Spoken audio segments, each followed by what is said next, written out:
Assalamualaikum warahmatullahi wabarakatuh. Saya Khadijah Makarim. Topik kita kali ini adalah metode dan teknik penelitian. Teman-teman sekalian, pada kesempatan ini saya ingin sampaikan perbedaan ya antara metode dan teknik penelitian. Nah, kalau kita lihat sebelum sampai ke situ, saya juga ingin sampaikan dulu bahwa di dalam penelitian itu, kalau teman-teman akan menentukan metode dan teknik, tentu diawali jelaskan dulu di dalam proposal itu adalah pendekatan penelitian yang digunakan. Seperti sudah kita ketahui bersama bahwa di dalam penelitian itu ada 3 pendekatan.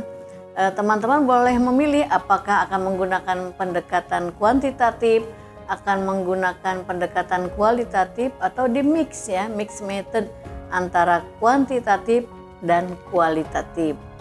Nah, kalau kita lihat metode antara metode dengan teknik ini jangan kebalik-balik ya. Misalnya kita lihat sekarang apa itu metode. Jadi kalau di dalam menentukan metode, ingat kita bahwa metode itu adalah jalan yang harus ditempuh untuk mencapai tujuan atau prosedur yang harus ditempuh.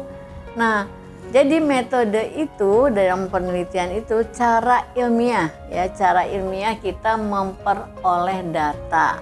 Jadi dalam hal ini mahasiswa seringkali keliru di dalam menentukan mana yang metode, mana yang teknik penelitian. Padahal nantinya itu dua-dua itu harus tepat ya, menempatkan metode yang benar, teknik penelitian yang benar. Jadi nanti di kesempatan ini saya akan membantu teman-teman untuk mencermati apa bedanya antara metode penelitian dengan teknik penelitian. Sekarang kita lihat teknik dulu ya. Teknik penelitian itu adalah perilaku kita ya. Tadi kan sudah ya dijelaskan tentang metode. Nah, kalau teknik penelitian itu adalah perilaku kita. Bagaimana caranya untuk memperoleh data ya. Nah, jadi jangan lupa bahwa teknik itu adalah menunjukkan pada suatu cara kita memperoleh sesuatu gitu ya. Jadi kalau teman-teman akan membedakan itu, jangan lupa ketika kita sudah akan sampai mendapatkan data dari responden, itu sudah bukan berhubungan dengan metode, tapi kita berhubungannya dengan cara ya.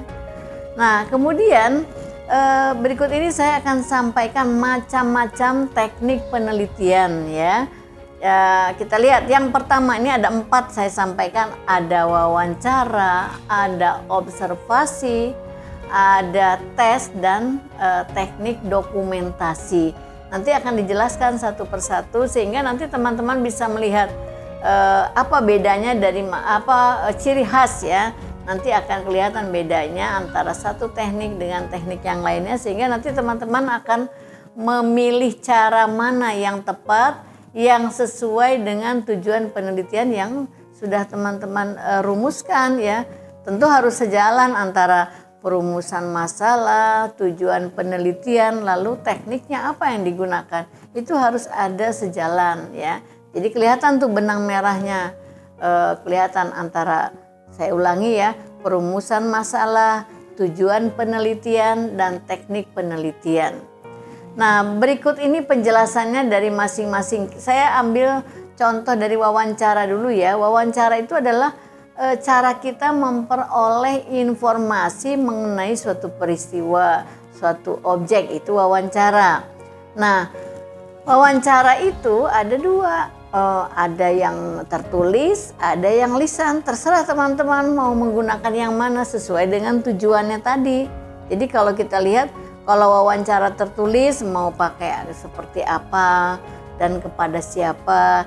Lalu wawancara lisan akan mengambil data apa, respondennya siapa. Sesuaikan aja ya, sesuai dengan tadi tujuannya apa, akan memperoleh data apa gitu ya. Jadi misalnya ingin mendapatkan suatu pandangan tentang sesuatu hal yang sangat luas dan mendalam, ya berarti kita menggunakan wawancara lisan.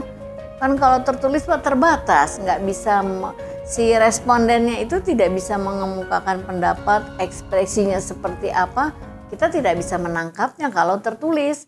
ya, tapi kalau secara lisan kita bisa menangkap baik apa yang dijelaskan secara verbal maupun nonverbal. Misalnya body language-nya seperti apa pada saat responden itu bersemangat untuk menjelaskan atau mengekspresikan perasaannya, raut wajahnya ya, jadi semua kelihatan.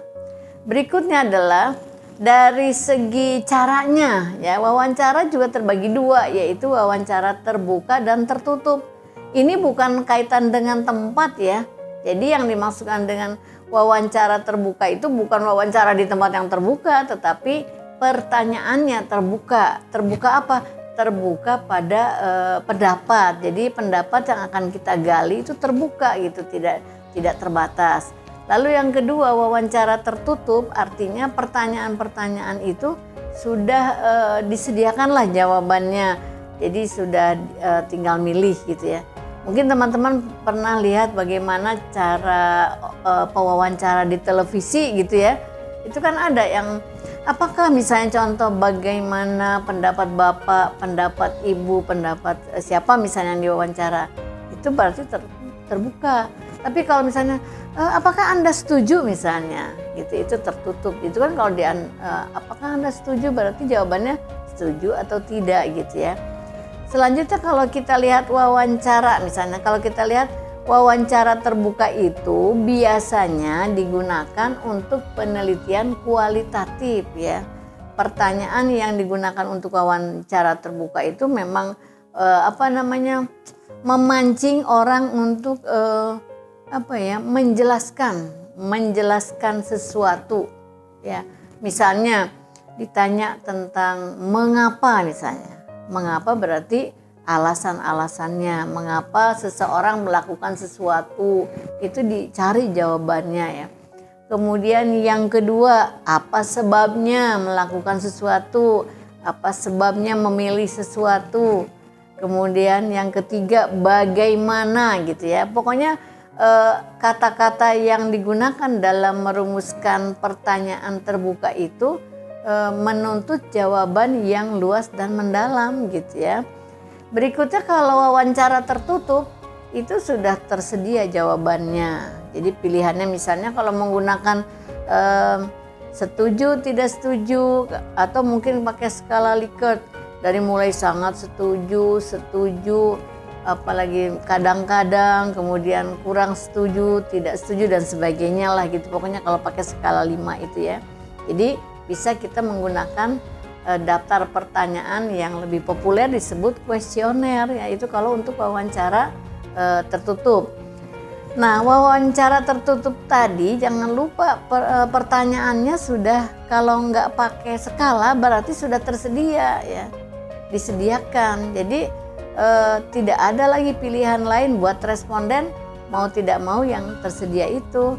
Kalau misalnya pilihan ya A, B, C misalnya ya, apakah misalnya kalau kita tanya pada petani di mana mendapatkan pupuk misalnya, apa pilihannya, kemudian berapa lama memberikan jarak rentang pemberian pupuk pertama dengan kedua misalnya, itu sudah ada jawaban-jawaban yang disediakan oleh peneliti ya.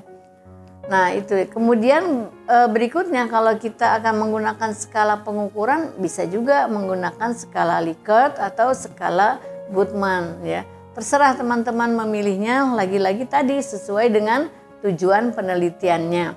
Yang kedua, teknik observasi ya.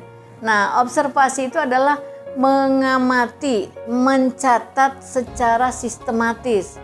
Kadang mahasiswa tidak melakukan ini, tapi di proposal ditulis, jadi aneh gitu. Jadi teman-teman pikirkan dulu apakah akan menggunakan observasi apa enggak gitu. Karena kalau teman-teman akan menggunakan teknik observasi berarti juga harus menggunakan pedoman. Nah, pedomannya harus dibuat, harus diuji coba. Jadi kalau memang tidak akan menggunakan dan tidak ada kepentingannya observasi untuk menjawab pertanyaan penelitian, ya nggak usah dipakai gitu. Dari pengalaman saya selama ini mahasiswa itu seringkali menuliskan wawancara observasi padahal tidak ada yang diobservasi gitu ya. Jadi sekali lagi kalau akan mengadakan penelitian cermati dulu kira-kira teknik observasi ini mau dipakai apa enggak. Kalau dipakai ya berarti membuat pedomannya, panduan observasinya ya.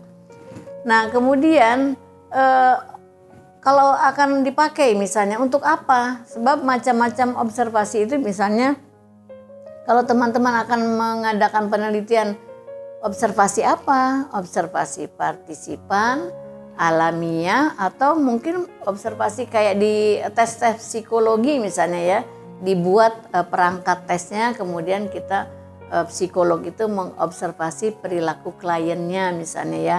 Biasanya sih ada ruangan yang terpisah gitu, ada misalnya ada kaca pemisah tapi si kliennya itu tidak tahu bahwa sesungguhnya dia sedang diobservasi oleh psikolog misalnya. Nah jadi sekali lagi teman-teman kalau memang akan menggunakan pedoman akan menggunakan teknik observasi, gunakan pedomannya ya. Jadi jangan sampai hasil observasi itu tidak tercatat dengan baik. Selanjutnya adalah observasi itu bisa langsung ya kepada respondennya, bisa juga tidak tahu respondennya itu bahwa dia sedang diobservasi. Berikut, kalau kita observasi dan ternyata hasilnya tidak valid, observasi itu bisa diulang. Itu adalah kelebihan dari teknik observasi. Selanjutnya teknik tes nih ya, yang ketiga ya. Teknik tes ini kalau teman-teman akan mengadakan penelitian tindakan kelas atau akan menggunakan penelitian R&D ya. Jadi itu gunakanlah teknik tes. Yang keempat adalah teknik yang berkaitan dengan tes-tes yang psikologis ya. Itu kalau teman-teman mau memasukkan tes-tes yang tadi psikologis bisa juga sih masuk di dalam penelitian R&D tadi atau mungkin penelitian tindakan kelas ya, masuk ke sana. Nah yang terakhir adalah teknik dokumentasi. Jadi kalau teman-teman misalnya meneliti tentang prestasi belajar siswa yang bukan PTK kan menggunakan teknik dokumentasi atau mungkin minta ke wali kelas atau minta kepada guru mata pelajaran atau mungkin teknik dokumentasi itu adalah data yang berkaitan dengan data yang sudah tersedia di lembaga pemerintahan misalnya ya, di perangkat desa atau di BPS ya, di departemen-departemen yang betul-betul memang sudah menyediakan data yang sudah valid dan sudah didokumentasikan gitu. Jadi maksud dokumentasi di sini maaf ya, bukan foto ya. Kadang-kadang mahasiswa gini menggunakan teknik dokumentasi. Pas saya tanya, ini apa yang mau diukur? Itu Bu untuk membuat foto-foto kegiatan lah. Itu mah bukan teknik dokumentasi. Dokumentasi yang dimaksud dengan teknik penelitian adalah dokumen data ya, data sekunder. Misalnya kalau teman-teman ingin tahu tentang perkembangan misalnya pendapatan di daerah tertentu, kan kita nggak mungkin, petani misalnya nggak mungkin kita tanya petani satu-satu, cari aja di lembaga pemerintahan atau lembaga yang berkaitan dengan pertanian gitu, misalnya di Departemen Pertanian misalnya ya. Jadi itu yang dimaksud dengan teknik dokumentasi ya, bukan dokumentasi kegiatan peneliti. Kalau itu memang berkaitannya dengan lampiran misalnya, oh lagi bekerja, itu pun jangan lupa yang didokumentasikan adalah yang foto-foto kegiatan yang berkaitan dengan penelitian, bukan peneliti yang berpose gitu, bergaya akhirnya numpuk aja di lembar itu tuh lampiran. Pas kadang-kadang saya buka, mana hubungannya dengan penelitian? Nggak ada, ternyata itu adalah foto-foto si peneliti sendiri, mahasiswa. Jadi jangan terlalu banyak ya, kalaupun mau bolehlah sedikit. Sekali lagi saya ingin tegaskan, yang dimaksud dokumentasi di sini bukan dokumentasi fotomu pada saat meneliti, tapi cara kita memperoleh data sekunder melalui dokumentasi gitu ya. Nah, baik teman-teman sekalian, mudah-mudahan ini bisa diserap ya apa bedanya. Sekali lagi, kalau metode dengan teknik itu metode dulu tentukan. Misalnya metode deskriptif, tekniknya wawancara, observasi dan studi dokumentasi gitu ya. Jadi bukan teknik dulu tapi metode dulu. Jadi urutannya kalau saya urutkan ya dari atasnya, tentukan pendekatan penelitiannya, lalu tentukan metodenya, baru terakhir tentukan teknik penelitiannya. Mudah-mudahan ini bisa membantu teman-teman di dalam menyusun proposal tidak terbalik atau tidak tertukar antara metode dan teknik penelitian. Terima kasih. Assalamualaikum warahmatullahi wabarakatuh.